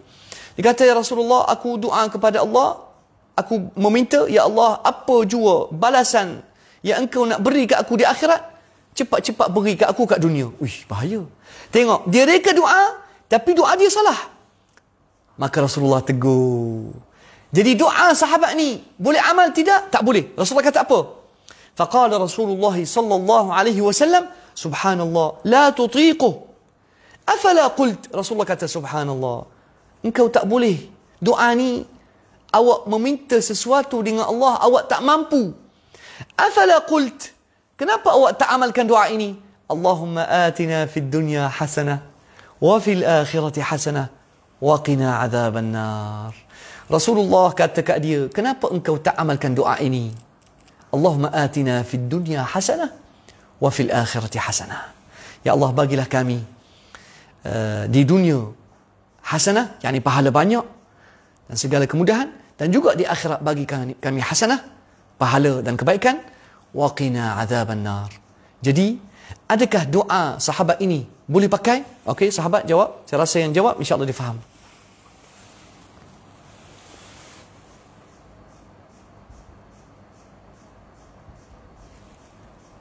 Adakah doa sahabat ini boleh pakai? Sedangkan Rasulullah tegur dan Rasulullah kata, kenapa awak pakai doa ini? Doa dia dikata, ya Rasulullah, kuntu aqul Allahumma ma kunta mu'aqibi bihi fil akhirah fa'ajilhu li fid dunya. Tiba-tiba orang jahil mungkin dia amalkan doa ini, maka jadi musibah. Terbaik Azhari, tak boleh pakai doa ini. Sebab dia akan jadi satu malapetaka. Kenapa tak boleh pakai doa ini? Kerana Rasulullah tak setuju dan Rasulullah tegur baiki. Terbaik Khadijah. Naam. Terbaik Azizah. Masya Allah. Alhamdulillah. Terbaik Akhi Mujahid. Tak boleh. Tak boleh. Kenapa tak boleh? Sebab Rasulullah kata, subhanallah. La tutiquh. La tastati'uh. Engkau tak mampu. Doa ini tak boleh pakai. Afala qult. Kenapa awak tak pakai? Allahumma atina fid dunya hasanah. Kenapa engkau tak pakai doa ini? Sebab itulah ikhwani, nak belajar doa. Belajar doa Rasulullah. Dah ustaz, tok guru hok Bukit Jerah tu. Tok guru hok ustaz Penglipur Lara Terengganu ni, hok ustaz hok Serebel besar ni, hok Kelantan ni, bawa amalan sendiri tak boleh pakai. Tak boleh pakai lah. Tak boleh pakai kerana dua perkara. Engkau reka amalan yang engkau rasa lebih baik daripada doa Rasulullah. Engkau reka zikir yang engkau tak nak zikir Rasulullah, engkau nak zikir awak sendiri, maka engkau rasa lebih baik daripada Rasulullah. Allahu Akbar. Ataupun mungkin zikir ini membawa malapetaka, bukan bawa rahmat. Kenapa tak pakai zikir Rasulullah? Kenapa tak pakai doa Rasulullah? Tak cukup doa Rasulullah sehingga kamu boleh buat witir Al-Haddad, ratib Al-Haddad. Apa benda ni ratib Al-Haddad? Saya pernah tengok ikhwan ni, saya pening. Mereka ambil potong sini, potong sana, ayat ni, ayat tu, dia cantum, dia buat zikir sendiri. Sebab ulama dulu buat. Dah doa Rasulullah tak boleh pakai ke? Ma'thur Rasulullah tak boleh pakai? Saya berhenti setakat ni insya-Allah. Sekarang ni saya akan buka ruang soalan untuk mereka yang betul-betul tak terima sunnah, ataupun mereka percaya amalan atuk moyang lebih betul. InsyaAllah kita buka ruang soalan. Dan kalau mereka mencari kebenaran, insyaAllah saya akan bersabar. Dan saya akan tengok masa juga 9:30. Saya akan bagi ruang insyaAllah sampai 9:50. InsyaAllah. Ada soalan? Kalau boleh kita buka ruang soalan untuk mereka yang nak menjinak-jinak. Okey, Rose, insyaAllah kalau doa yang khusus dan dengan situasi contoh minta lulus exam. Ada doa dia. Ada doa dia. Okey. Ada doa Rasulullah SAW. Doanya, kalau tak silap, saya kena tengok. Kan Rasulullah SAW, idza ahammahu amrun, yaqul, okey saya carikan insyaAllah. Rose, seelok-eloknya, sebenarnya tidak ada masalah kalau kita kata Allahumma yassir li. Tak ada masalah. Ya Allah, Allahumma yassir li, Allahumma ftah li abwaab rahmatik. Ada doa banyak sebenarnya. Tapi kita tak tahu.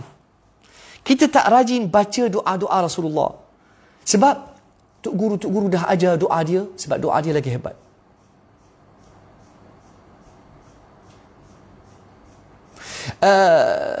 Kejap Mahdi, insyaAllah. Tunggu kejap. Dia kata doa Ma'thurat Hasan Banna. Saya tak pernah tengok. Minta maaf. Doa Ma'thurat Hasan Banna saya tak pernah tengok. Kalau ada contoh, tunjuk kat saya. Saya tak boleh bagi keputusan, sedangkan saya tak pernah tengok. Potong-potong maksudnya potong cantum sekali buat doa dia, ataupun dia tulis doa ini Rasulullah sebut.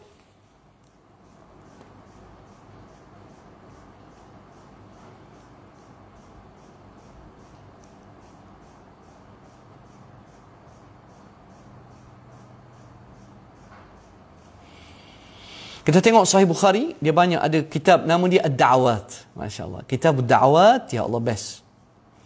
Dalam Sahih Al-Bukhari, banyak hadis-hadis doa Rasulullah sallallahu alaihi wasallam. Ad-Da'awat.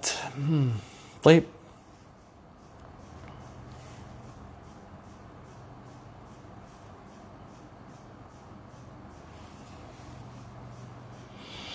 Aywa, ad-du'a 'inda al-karb. Aywa, ni doa dia. Kalau kita nak masuk exam, kalau kita ada musibah, kalau kita ada ujian masuk exam, periksa. Ni doa Rasulullah. Jom kita belajar. Hadis Abdullah bin Abbas, qala kana an-nabi sallallahu alaihi wasallam yad'u 'inda al-karb, la ilaha illa Allahul azimul halim. La ilaha illa Allah rabbus samawati wal ardi, rabbul arshil azim. Senang? Kita ulang balik. La ilaha illallahul azimul halim. Sebab tu sekarang ni saya banyak letak dalam Facebook saya doa-doa sahih, dalam doa Rasulullah yang sahih dalam Sahih Bukhari dan Muslim. La ilaha illallahul azimul halim. La ilaha illallah rabbus samawati wa rabbul arshi al-azim. Ulang balik insya-Allah. Ni doa kalau kita ada exam, kalau kita ada ujian, kalau kita ada masalah, kalau kita duk mikir satu masalah yang membebani kita, doa Rasulullah, la ilaha illallahul halim, la ilaha illallahul azimul halim, la ilaha illa rabbus samawati wal ard, rabbul arshil azim. Ulang balik. La ilaha illallahul halimul azim, la ilaha illallah rabbus samawati wal ard, rabbul arshil azim. Okey, insya-Allah jelas? Okey Rose, jelas tak?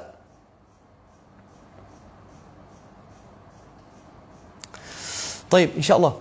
Boleh tak buat majlis baca ma'thurat? Okey, Rahman, jazakallah khair. Kita pergi ke Rahman. Rahman, barakallah fiqh. Ikhwani, kita berhenti seketika. Kita bagi tumpuan kepada saudara Rahman, insyaAllah.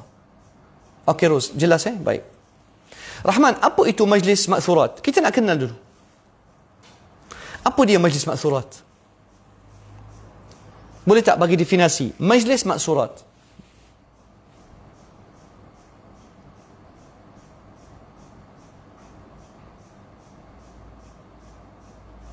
Saudara Rahman, boleh bagi definisi apakah majlis ma'thurat? Yani buat apa kat majlis?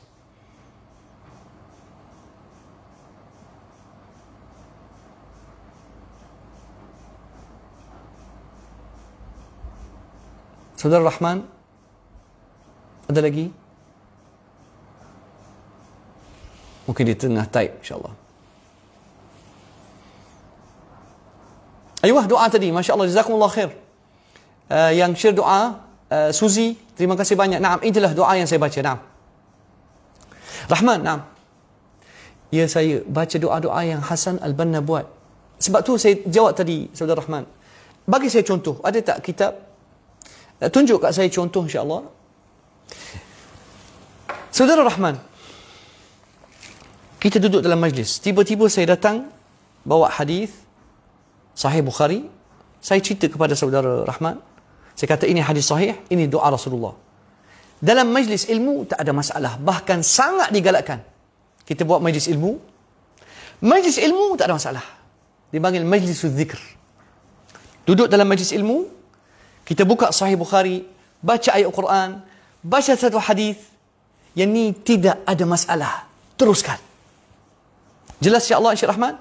Bila majlis ini akan menjadi satu perkara yang bertentangan dengan amalan Rasulullah. Bila kita buat satu amalan khusus, okey tengok kita buat satu majlis khusus. Kemudian kita buat kaifiyah, kita buat cara tertentu. Di mana kita kata okey kena start dengan bacaan surah gini. Lepas tu kita buat zikir ini, lepas tu kita goyang. Contohlah, tengok bagaimana bid'ah akan mula kecil. Ikhwani, bid'ah ni dia akan mula kecil dulu. Bid'ah ni sebenarnya bid'ah ni asal dia orang nak buat kebaikan. Okey? Kena ingat, bid'ah ni asal usul dia, masa dia dalam benih, asal dia orang nak buat baik. Dia bukan nak buat jahat. Tapi dia akan buat satu jalan cara khusus dan orang jahil akan suka. Maka lama kelamaan akan membesar. Dia seperti parasit. Saya dah katakan, bid'ah ni seperti parasit. Dia akan tumbuh seperti benda baik. Dia akan buat tambah, hak ni tambah sikit. Lama kelamaan, sesuatu baik, macam kita sekarang ni, buat majlis ilmu. Kita buat, okey hari ni saya buat majlis untuk mengajar doa-doa. Saya buat. Memang best. Tak ada masalah. Tak ada sebarang masalah. Sebab ni majlis ilmu. Tiba-tiba saya tambah. Saya kata doa tadi, la ilaha, tengok doa tadi. Saya ajar tadi kan. Tiba-tiba saya tambah. La ilaha illallah al-halimul azim. La ilaha illallah rabbus samawati wal ard. Rabbul arshil azim. Doa ni memang tak ada masalah. Doa sahih. Sahih Bukhari. Tiba-tiba ada seorang kata, Ustaz, kenapa kita tak buat majlis?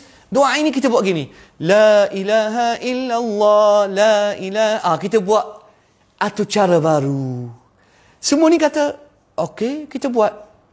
Tak ada seorang berani kata, Ustaz, benda ni ada kat Rasulullah buat. Di situlah. Taib akhi Syamsiyah. Baik insya-Allah Syamsiyah. Terima kasih banyak. Bila berlaku begitu, bila ada seorang tambah, tiba-tiba tu pula tambah, lama kelamaan dikenali oleh masyarakat, kita nak kumpul ramai, khususnya ketua kepala ni, dia sebenarnya nak pengikut. Kepala ni dia nak pengikut, dia nak follower, dia nak dikenali. Maka dia akan, seperti mana kata hadis Mu'adz, ada hadis Mu'adz best sangat. Hadis Mu'adz insya-Allah saya akan sebut esok dalam khutbah saya insya-Allah. Bagaimana bid'ah akan berlaku. Bid'ah dia sebenarnya buat perkara baru ni, dia niat baik. Tapi cara salah. Okey? Niat baik, cara salah. Kemudian ada kepentingan hawa nafsu. Itulah asal. ataupun 3 rukun bid'ah. Benda baik, bermula dengan baik, ditokok tambah, makin besar, niat baik, tapi cara tak baik, ada ketua. Ketua ada kepentingan. Dia nak dikenali, nak dipuji, nak follow ramai, nak keluar daripada ajar Rasulullah, dia buat benda ni. Sekali lagi saya ulang, sebarang majlis ilmu yang diajar hadis sahih, sebarang majlis ilmu, dengar betul-betul, sebarang majlis ilmu yang diajar ilmu sahih, mengajar hadis sahih, mendidik masyarakat atas doa Rasulullah, tidak ada sebarang masalah. Bila dia akan terpesong, bila dia akan buat secara khusus, dia buat kaifiyah, dia buat goyang, lepas tu dia bagi tahu orang, inilah agama. Maka parasi ini, dia akan lekat dengan agama. Bila ada orang datang tegur, dia kata Rasulullah tak pernah buat ni, maka akan berlaku perpecahan di kalangan masyarakat. Bid'ah sebenarnya, dialah yang akan menjadi punca masyarakat berkelahi dan bertengkar. Wallahu a'lam. Baik, insya-Allah akhi Rahman jelas? Akhi Rahman insya-Allah jelas?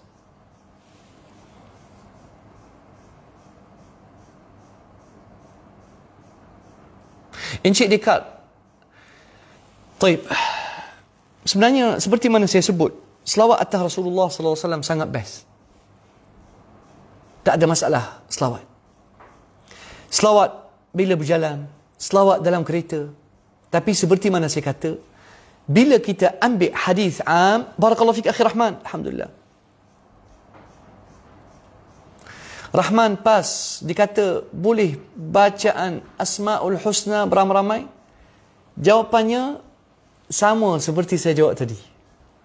Cuba pakai kaedah saya terangkan tadi dengan soalan tadi. Boleh tak? Barakallahu fiik. Saya rasa awak ni faham dah, tapi awak nak bagi tahu orang lain faham. Barakallahu fiik. Terbaik akhi Rahman. Saya tabik awak.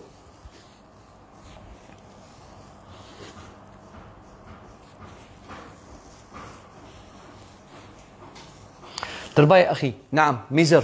Jawapan yang tepat. Barakallahu fiik. Mizr bagi ulasan baik. Akhi Rahman jelas Barakallahu fiik. Baik.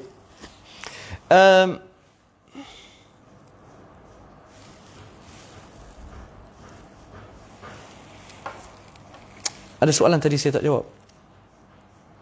Bersalaman. Okey. Bersalaman sambil berselawat, tidak ada masalah. Dengar betul-betul. Selawat tidak ada masalah. Selawat, tapi jangan masuk tandas duk selawat tak elok. Selawat atas Rasulullah comel. Tapi Rasulullah sallallahu alaihi wasallam telah tunjuk cara bila masa nak selawat yang terbaik. Bila? Siapa boleh jawab soalan saya? Bilakah cara selawat yang terbaik? Ada, Rasulullah dah ajar. Apakah cara selawat Rasulullah yang terbaik? Bilakah masa terbaik selawat atas Rasulullah yang confirm dapat pahala? Tengok, yang ni orang dah tinggal. Orang kita ni suka buat lebih. Sebenarnya selawat atas Rasulullah dapat banyak pahala. Ahsant, Cloud Walker, yes. Selawat, masa berselawat yang terbaik bila kita dengar nama Rasulullah sallallahu alaihi wasallam. Hari Jumaat, naam akhi Rahman, terbaik. Sahih. Ada hadis sahih. Ahsan, ya Allah, korang ni pandai, lagi pandai daripada saya semua ni. Korang lagi pandai daripada saya. Jadi, kita tengok selawat, waktu selawat yang terbaik dan dapat pahala confirm waktu bila kita dengar nama Rasulullah sallallahu alaihi wasallam. Qala Rasulullah sallallahu alaihi wasallam, atadruna man al-bakhil? Kamu tahu hadis? Kamu tahu tak siapa berikut? Al-bakhilu man dzukirtu indahu wa lam yusalli alaihi. Orang bakhil yang bila dengar nama aku tak selawat. Jadi kita bila dengar nama Rasulullah kita kata sallallahu alaihi wasallam, ataupun kita kata Allahumma salli ala Muhammad wa ala ali Muhammad. Waktu kedua, bila? Dalam tahiyat. Kita semayang salat 5 waktu fardu. Kita lepas tasyahud, kita kata Allahumma salli ala Muhammad wa ala ali Muhammad kama sallaita ala Ibrahim wa ala ali Ibrahim fil alamin innaka Hamidum Majid. Jadi rupanya ada masa selawat yang terbaik. Lagi, selawat bila? Lepas azan, terbaik Suzy lepas azan. Rasulullah sallallahu alaihi wasallam qala idza sami'tum an-nida, jom kita dengar hadis ni.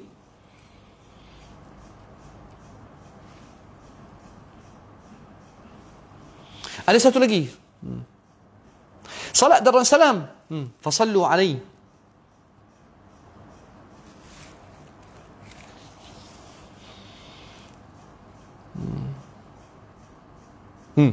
Antaranya Rasulullah kata, wa haitsuma kuntum fasallu alaihi fa inna salatakum tablughuni. Ada hadis hasan.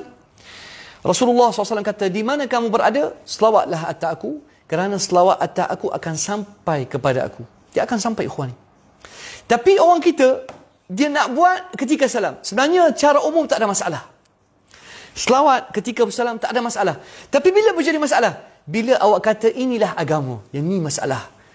Cuba tengok, kalau awak bila salam orang, awak tak selawat, apakah pandangan pakcik-pakcik orang lama bila awak tak berselawat ketika berjumpa tangan? Dia kata apa? Dia kata apa? Kata, oh, mana tak selawat bila salam ni? Sebab dia ingat inilah agama. Ikhwani, bid'ah sebenarnya seperti mana saya kata, asal kemunculan bid'ah tak bahaya. Dia benih baik, usul dia. Dia seperti parasit. Dia benih baik, naik, tapi lama-kelamaan jadi jahat. Sebab apa? Sebab dia akan melekat dengan agama, dan orang ingat bid'ah salah satu agama. Bila bid'ah cantum dengan agama, maka kita nak pisahkan dia, buang bid'ah dan menunjukkan sunnah, akan kita mengalami masalah yang besar. Mungkin, saya nak tanya, parasit bila dah besar, parasit boleh tak bunuh? Parasit boleh tak bunuh tuan rumah dia? Parasit bila naik, parasit mula-mula dia kecil, tapi bila bercantum dan makan zat tuan dia, kan kita ada pokok, lepas tu ada parasit. Parasit boleh tak bunuh pokok yang dia bercantum dengan dia? Jawapan,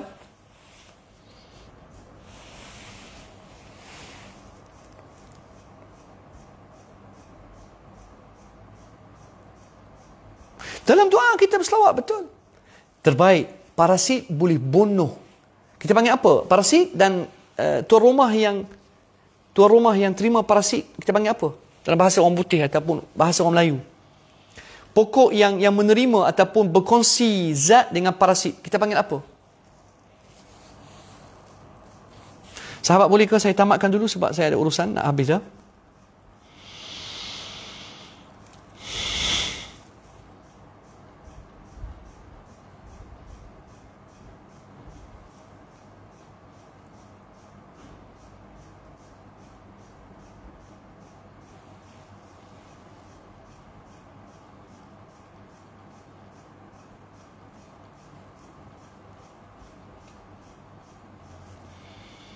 Pokok tumpangan. Aywa, pokok tumpangan. Nah, barakallahu fikum akhi Azlan.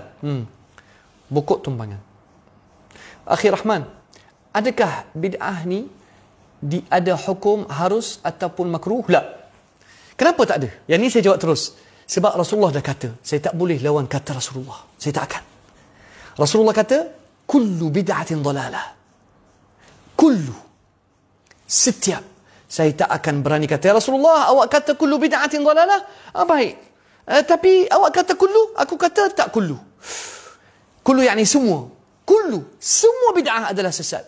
Kenapa Rasulullah sallallahu alaihi wasallam kata kullu? Sebab Rasulullah tahu bid'ah ni akan menjadi parasit yang akan membunuh pokok sunnah, di mana parasit tumpang dulu atas dasar agama. Lama kelamaan bid'ah ni akan jadi lagi besar dan lagi kuat, sehingga tertumpahnya sunnah, bid'ah akan kekal. Itulah bahaya. Tidak ada bid'ah harus, bid'ah baik, tak ada. Tak ada langsung. Dan ingat hadis Imran ibn Husain bila dikata Rasulullah sallallahu alaihi wasallam, kullul haya'i khair. Al-haya kulluhu khair. Sikap malu semua baik. Tiba-tiba ingat kisah ni saya sebut 2-3 hari lepas, tiba-tiba Bushair ibn Ka'ab dikata, bukan semua sikap malu baik. Ada sikap malu yang bawa kebijaksanaan, ada sikap malu yang menunjukkan kelemahan. Marah Imran sebab Imran tak suka menyanggah kata Rasulullah. Ingat, dasar sunnah, jangan menyanggah kata Rasulullah. Rasulullah kata kullu, habis semua. Jangan kata Rasulullah, awak kata kullu, semua bid'ah, kita lagi pandai daripada engkau ya Rasulullah. Bukan semua. Itulah bahasa tersirat ahli bid'ah. Rasulullah kata gini, tak apa. Sebab itulah Allah kata, وَمَنْ يُشَاقِقِ الرَّسُولَ مِنْ بَعْدِ مَا تَبَيَّنَ لَهُ الْهُدَى وَمَنْ يُشَاقِقِ, barang siapa yang bertentangan, bawa fahaman yang bertentangan dengan fahaman Rasulullah, inilah al-musyaq ataupun al-musyaqun. Inilah mereka yang Rasulullah kata gini, mereka kata, tak apalah Rasulullah kata gini, tapi kita bawa lain. Itulah yang kata Imam Asy-Syatibi tadi, Imam Asy-Syatibi, dia kata apa? Al-mubtadi' fahuwa kufrun bisyari'ati wasyari'. Kenapa? Al-mubtadi' dia kata Allah dan Rasul faham ini, tapi kami faham gitu. Allahu Akbar. Kita bawa pemahaman baru yang bercanggah dengan pemahaman Allah dan Rasul. Barakallahu fikum. Okey akhi Rahman, doa berjamaah selepas salat fardu, saya tak jumpa sebarang hadis sahih. Tak ada. Hatta hadis dhaif tak ada. Rasulullah himpunkan sahabat dan doa berjamaah. Tak ada. Langsung tak ada. Saya jawab terus terang. Tak ada sebarang amalan Rasulullah ataupun sahabat di mana himpunkan orang jamaah untuk doa ramai-ramai. Tak ada akhi Rahman. Tak ada. Ini bukan sunnah Rasulullah. Ini amalan kaum mutaakhir. Tak ada sebarang amalan doa berjamaah. Sebab kena ingat, as-salat, dengar hadis At-Tirmidzi, as-salat tuftatahu bit-takbir wa tukhtatamu bit-taslim. Salat dibuka dengan Allahu Akbar, tamat salat, salam. Habis. Kenapa orang kita nak berdoa? Sebab mereka tak faham apa yang mereka buat dalam salat. Sebenarnya mereka banyak doa dan selawat dalam salat. Tapi sebab itulah mereka tak khusyuk dalam salat.